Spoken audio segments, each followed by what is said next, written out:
आज हम लोग क्लास 10 मैथ्स का चैप्टर 22 पिथागोरस प्रमेय या पाइथागोरस थ्योरम पढ़ेंगे।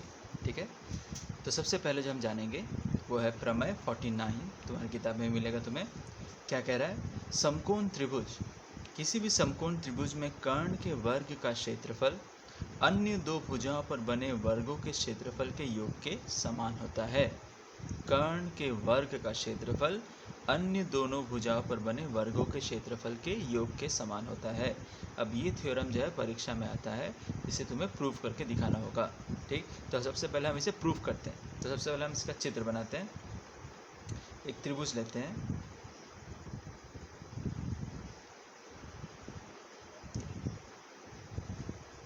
ए बी और सी। ए बी सी एक समकोण त्रिभुज लिया, जहाँ पे समकोण कहाँ पे है?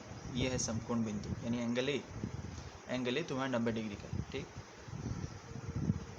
अब समकोण त्रिभुज है तो इसका कर्ण कौन सा होगा? इस समकोण बिंदु के विपरीत वाली भुजा होती है कर्ण। ठीक, ये हो गया तुम्हारा कर्ण, बी सी कर्ण है। ए सी को हम लंब मान लेते हैं और ए बी को आधार मान लेते हैं। ठीक, बी सी है तुम्हारा कर्ण, ए सी को लंब माना, ए बी को आधार माना। ठीक है, तो अब ध्यान दो, अब हमें इसे हल करना है। अब हमें थ्योरम बनाना है। थ्योरम बनाने के लिए हमें एक रचना करनी होगी। रचना क्या करनी होगी? रचना होगी ए बिंदु से बी सी पे लंब डालेंगे। ए बिंदु से बी सी पे लंब डालेंगे डी, यानी हमने रचना की A D perpendicular B C. रचना हमने क्या की? कंस्ट्रक्शन हमने क्या किया? A D perpendicular B C, A D perpendicular B C. अब रचना करने के बाद तुमने समरूपता सिमिलैरिटी चैप्टर में प्रमेय 48 पढ़ा था, जहाँ पे हमने क्या जाना था? कोई भी समकोण त्रिभुज, किसी भी समकोण त्रिभुज के समकोण बिंदु से अगर कर्ण पर अगर लंब डाला जाए तो देखो दो त्रिभुज बन रहे हैं। तो ये दोनों त्रिभुज आपस में समरूप होंगे और ये दोनों त्रिभुज हर एक ए डी बी अपने मूल त्रिभुज ए बी सी इसके साथ भी समरूप होगा और ए डी सी अपना मूल त्रिभुज यानी ए बी सी के साथ समरूप होगा। ये हमने सिमिलैरिटी चैप्टर यानी समरूपता चैप्टर में प्रमेय 48 में सीखा है। तो हम उसी थ्योरम का इस्तेमाल यहाँ पे भी करेंगे। ठीक, तो हमने रचना क्या किया? ए से बी सी पर एक लंब डाला ए डी। लंब डालने के फलस्वरूप क्या हुआ? देखो यहाँ पे दो त्रिभुज हमें दिख रहे हैं। सबसे पहले त्रिभुज हम अब प्रूव करेंगे, प्रमाण करेंगे। त्रिभुज ए बी डी और त्रिभुज ए बी सी। कौन सा त्रिभुज? ये ए बी डी, ये छोटा वाला त्रिभुज और ये बड़ा वाला त्रिभुज। इन दोनों के बीच में हम समरूपता के आधार पर क्या लिख सकते हैं? देखो ध्यान से देखो, हम लिखेंगे ए बी छोटे वाले त्रिभुज का, छोटे वाले त्रिभुज का ए बी क्या है? छोटे वाले त्रिभुज का ए बी है कर्ण, और समरूपता के हिसाब से हम कर्ण के साथ दूसरे त्रिभुज के कर्ण का हम रेशियो निकाल सकते हैं, अनुपात निकाल सकते हैं। तो छोटे वाले त्रिभुज का ए बी क्या है? कर्ण। तो बड़े वाले त्रिभुज का कर्ण कौन है? देखो बी सी। बड़ा वाला त्रिभुज यानी ए बी सी का कर्ण है बी सी, यानी ए बी बटा बी सी ये किसके बराबर होगा? देखो ध्यान से देखो, ए बी बटा बी सी, ए बी बटा बी सी। इसको हम लिख सकते हैं बी डी। बी डी क्या है? देखो छोटे वाले त्रिभुज का अगर बी डी आधार है, छोटे वाले त्रिभुज का बी डी आधार है, तो हम लिखेंगे बी डी बटा, छोटे वाले त्रिभुज का बी डी आधार है तो हमें बड़े वाले त्रिभुज का भी आधार लिखना होगा बटे में। तो बड़ा वाला त्रिभुज है ए बी सी, इसका लंब ये था तो आधार ये था ए बी, ये हो गया ए बी। अब अगर हम क्रॉस करेंगे, क्रॉस मल्टीप्लिकेशन करेंगे तो A B into A B क्या होगा? A B square equal to ये क्या हो जाएगा? B D into B C. B D into B C, इसे हम देंगे समीकरण 1। हमने ए बी स्क्वायर क्यों किया? क्योंकि हमें इस थ्योरम के हिसाब से प्रमाण क्या करना है? हमें प्रमाण करना है A B square plus A C square equal to B C square. ये हमें प्रमाण करना है। ए बी स्क्वायर यानी आधार का स्क्वायर प्लस लंब का स्क्वायर किसके बराबर होना चाहिए? कर्ण के स्क्वायर के बराबर। ठीक, ऐसे घुमा के हम यही लिख सकते हैं कि B C square equal to A B square plus A C square. Same चीज़ ही है, सिर्फ घुमा के लिखा है मैंने। ठीक, क्लियर। अब ये प्रमाण करना, अब प्रमाण में जो करना है LHS इक्वल टू RHS कर रहे हैं, तो सबसे पहले हमने AB स्क्वायर वाला हिस्सा निकाल लिया, अब हम AC स्क्वायर वाला हिस्सा भी निकाल लेंगे। ठीक, तो अब देखो ध्यान से देखो, हमने ABD और ABC, ABD और ABC इन दोनों त्रिभुज से ये वाला समीकरण निकाला। अब हम क्या करेंगे, त्रिभुज ADC, अब हम लेंगे त्रिभुज ADC और त्रिभुज बड़ा वाला ABC। ठीक, अब हमने ये वाला त्रिभुज लिया ADC और ये बड़ा वाला ABC, इन दोनों में भी समरूपता, क्योंकि हमें मालूम है ये दोनों समरूप होंगे। अब समरूपता के हिसाब से हम क्या लिखेंगे, लिख सकते हैं AC। ठीक, देखो ADC, इसका AC, छोटे वाले ADC, छोटे वाले त्रिभुज का AC क्या है, कर्ण। छोटे वाले त्रिभुज का AC कर्ण है, क्योंकि ये तो 90 डिग्री है, तो इसके विपरीत वाला कर्ण होगा। तो छोटे वाले त्रिभुज का ये AC कर्ण है, इसके साथ हमें बड़े वाले त्रिभुज का कर्ण का अनुपात निकालना होगा। बड़े वाले त्रिभुज का कर्ण कौन है, BC। तो AC बटा BC इक्वल टू क्या लिख सकते हैं, अब चूँकि मुझे AC स्क्वायर चाहिए, देखो मुझे चाहिए AC स्क्वायर चाहिए, तो यहाँ पर अगर AC है तो मुझे यहाँ पे भी AC चाहिए, तभी जाके क्रॉस करके AC आएगा। ठीक, तो वो कैसे आएगा, देखो हम क्या करेंगे, DC, ये देखो छोटे वाले त्रिभुज का ये क्या हुआ, ये है तुम्हारा लंब, छोटे वाले त्रिभुज का ये है लंब, यानी DC बटा, अगर छोटे वाले त्रिभुज का लंब है तो बटे में हमें बड़े वाले त्रिभुज का लंब करना होगा। बड़े वाले त्रिभुज का लंब कौन है, देखो बड़े वाले ABC का लंब है AC, तो इसे लिखेंगे AC। ठीक, फलतः ये क्या हो जाएगा, क्रॉस करेंगे तो क्या आएगा, AC square equal to BC into DC, ये हो गया समीकरण 2। ठीक, अब हम क्या करेंगे, समीकरण 1 और 2 को जोड़ेंगे, यानी 1 और समीकरण 2 को जोड़कर क्या मिलेगा, देखो इन दोनों को जब जोड़ेंगे तो आएगा AB स्क्वायर, यहाँ से आएगा AC स्क्वायर, और ये दो जोड़ेंगे तो आएगा BD into BC plus BC into DC।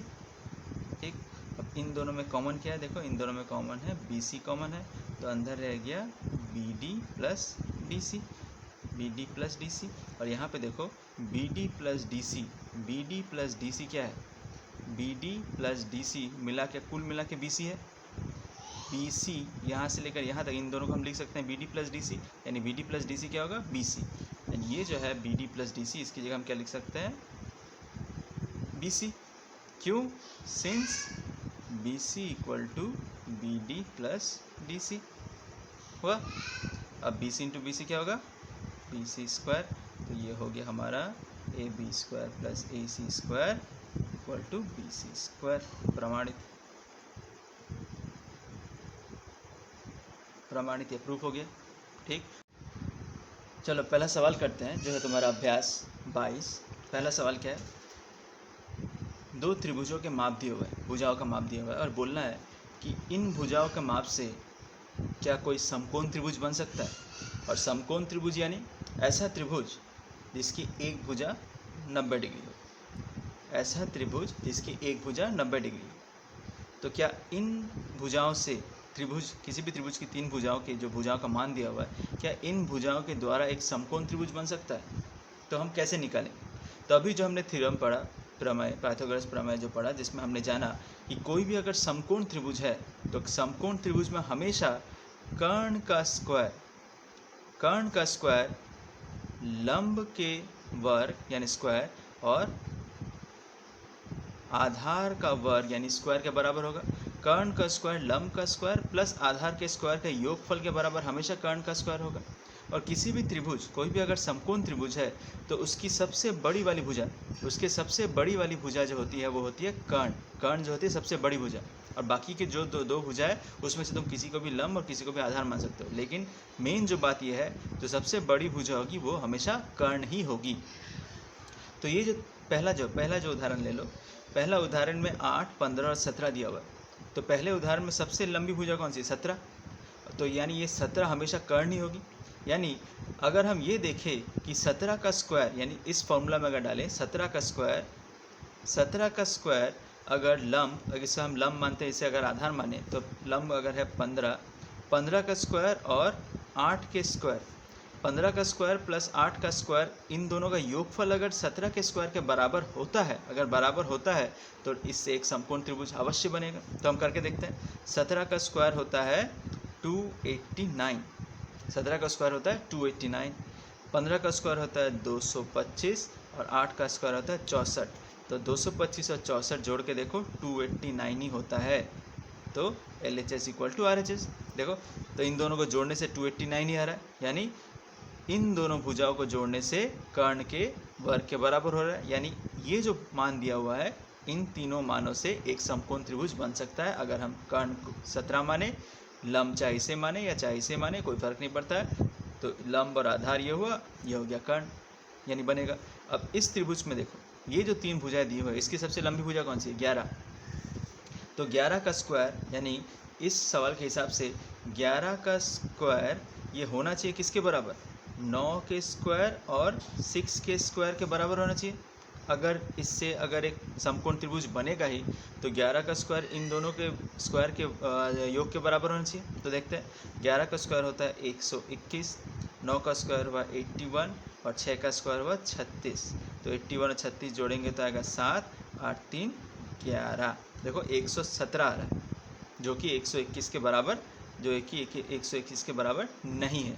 तो अगर नहीं है तो जाहिर सी बात है इन तीनों से एक समकोण त्रिभुज कभी भी नहीं बनेगा। ठीक है, क्लियर हुआ? दूसरा सवाल, अभ्यास 22। दूसरा सवाल क्या है? हमारे मोहल्ले के रास्ते में एक 15 मीटर लंबी सीढ़ी इस प्रकार रखी गई है कि सीढ़ी के आधार से 9 मीटर ऊंचे मिली की खिड़की को स्पर्श करती है। इस बार उसी रास्ते के एक ही बिंदु पर सीढ़ी के निचले सिरे को रखते हुए रास्ते के दूसरी तरफ स्थित हमारी खिड़की को स्पर्श करती है। यदि हमारी खिड़की ज़मीन से 12 मीटर की ऊंचाई पर हो तो रास्ता कितना चौड़ा होगा? यानी ये सवाल क्या, देखो इन सब सवालों को पढ़ के हमें इसका चित्र बनाना होगा। अब चूँकि हम लोग पाइथागोरस प्रमेय में पढ़ रहे हैं, यानी हमेशा दिमाग में रखना, जो भी चित्र बनेगा वहाँ पे एक समकोण त्रिभुज तो बनेगा ही बनेगा। यानी बिना समकोण त्रिभुज के बने हुए उसके ऊपर हम पाइथागोरस थ्योरम, यानी कर्ण का स्क्वायर इक्वल लंब का स्क्वायर प्लस आधार का स्क्वायर, ये उस पर हम लागू ही नहीं कर पाएंगे। यानी जो भी चित्र बनेगा उसमें एक समकोण त्रिभुज ज़रूर बनेगा। अब ध्यान से देखो चित्र कैसा बनेगा। तो मान लो ये है रास्ता, ये है रास्ता तुम्हारा AB। ठीक, यहाँ पे 2 बिल्डिंग है, एक बिल्डिंग यहाँ पे है और एक बिल्डिंग यहाँ पे। ठीक, एक मिली का घर है और एक मान लो ये तुम्हारा घर है। रास्ते में कहीं पे एक सीढ़ी रखी गई, सीढ़ी मान लो ये C बिंदु पर रखी गई। ठीक, सीढ़ी को, जो सीढ़ी की लंबाई कितना दिया हुआ है? सीढ़ी की लंबाई जो है 15 मीटर। अब सीढ़ी की लंबाई 15 मीटर है। मान लो जब सीढ़ी को यहाँ रखा गया था तब सीढ़ी इस बिंदु से यहाँ पे जब उसको हिलाया गया था, हिला के रखा गया था, तब देखो क्या दिया हुआ है? सीढ़ी इस प्रकार रखी गई है कि सीढ़ी के आधार से 9 मीटर ऊंचा, सीढ़ी के आधार से 9 मीटर ऊंचा, यानी आधार से 9 मीटर कहाँ होता है? ये आधार से 9 मीटर ऊंचा, यानी ये वाली दूरी होती है। ठीक, और यहाँ से अगर यहाँ से यहाँ तक 9 है तो यहाँ से यहाँ तक भी 9 ही मीटर होगा। तो आधार से 9 मीटर ऊंचा, यानी ये दूरी दिया हुआ है 9 मीटर ऊंची एक खिड़की, मिली की खिड़की पे सीढ़ी जाके रुकती है। ठीक, और सीढ़ी की लंबाई कितना दिया हुआ है? सीढ़ी की लंबाई दिया है 15 मीटर। ठीक है, अब क्या किया गया? इस बिंदु सीढ़ी को यहीं पे C बिंदु पे रख के इस सीढ़ी को इस तरफ ढकेल दिया गया। अब सीढ़ी को जब इस तरफ ढकेलेंगे तो सीढ़ी यहाँ आके कहीं टिकेगी, यहाँ आके कहीं टिकेगी। और यहाँ पे जो बोला गया है, यदि हमारी इस खिड़की ज़मीन से 12 मीटर की ऊँचाई, यानी ज़मीन से ये वाली ऊंचाई दिया हुआ है 12 मीटर। अब देखो ध्यान से देखो, सीढ़ी, अब इसका नाम दे देते हैं AC, इसका नाम दे देते हैं D, इसका नाम दे देते हैं E। तो अगर DC जो कि सीढ़ी थी जो 15 मीटर थी, जब यहाँ पे आके लगेगी, ठीक, तो उसकी लंबाई कितनी होगी? वो भी तो 15 मीटर ही होगी। सीढ़ी तो छोटी बड़ी नहीं होगी। अब यहाँ चित्र में थोड़ा छोटा बड़ा दिख रहा है, लेकिन ऐसा होगा नहीं। वो असल में होगा क्या, इसको होना चाहिए था इधर, इसको होना चाहिए था इधर। खैर जो भी है, हमें निकालना है AB की लंबाई, उतना फ़र्क नहीं पड़ेगा। तुम सिर्फ इतना ध्यान दो, ये CD जो है, जो सीढ़ी की लंबाई, वो जब इधर आके यहाँ से इधर आई गिरेगी तो CD तो फिक्स्ड ही है। सीढ़ी लंबाई तो 15 मीटर है, वो तो छोटी नहीं होगी या बड़ी नहीं होगी, वो 15 ही रहेगी। ठीक, यहाँ से ये 15 है, ये जहाँ पे आकर सीढ़ी टिकी है वहाँ से ज़मीन की ऊंचाई कितनी है? 12 मीटर, सवाल में दिया हुआ है 12 मीटर। हमें निकालना है रास्ते की चौड़ाई, यानी हमें निकालना है ए से बी की दूरी। ठीक, तो यहाँ पे देखो तुम्हें दो त्रिभुज दिख रहे हैं। अब दो त्रिभुज जो दिख रहे हैं, अब बिल्डिंग तो होगी हमेशा सीधी, लंब, एकदम लंब बनी होगी रास्ते से। रास्ते के ऊपर जो भी घर बनते हैं वो लंब एकदम परपेंडिकुलर बनेंगे। तो यानी वो 90 डिग्री यहाँ बना रहे हैं, एक 90 डिग्री यहाँ पे बन रहा है। तो देखो यहाँ तुम्हें दो समकोण त्रिभुज दिख रहे हैं। तो अगर समकोण त्रिभुज दिख रहा है तो यहाँ पे पाइथागोरस प्रमेय काम करेगा। तो यहाँ पे सबसे पहले ये छोटी वाली त्रिभुज देखते हैं, ए डी